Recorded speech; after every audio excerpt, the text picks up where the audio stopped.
शिवसेनेच्या सर्व मंत्र्यांनी अजित पवारांच्या विरोधात एकनाथ शिंदेंसोबत तक्रार केल्याची माहिती सूत्रांनी दिली।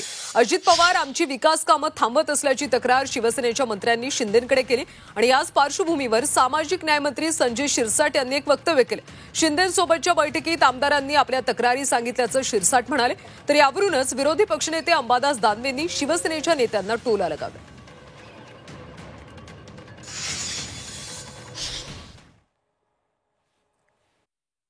कोणी संघटना बांधण्यासाठी किती प्रयत्न केले यावरती चर्चा होती। त्याच्यामध्ये हा मुद्दा जरूर आला की काही काम करताना काही अडचणी येतात का, तर त्या अडचणी त्या मंत्र्यांनी सर्व एकनाथ शिंदे साहेबांच्या कानी घातल्यात। त्याचं कुठेही आम्ही वाच्यता केलेली नाही आणि याबद्दल एकनाथ शिंदे साहेबांनी सुद्धा स्पष्टपणे सांगितले की याची कुठेही वाच्यता करायची नाही आणि याबाबत जर काही असं तुम्हाला त्रास होत असेल कोणता, तर मुख्यमंत्री अजितदादा आणि मी बसून त्यावर निर्णय घेईल असं स्पष्टपणे त्यांनी सांगितल्यामुळे आमचा कोणताही या प्रकारात वाद नाही।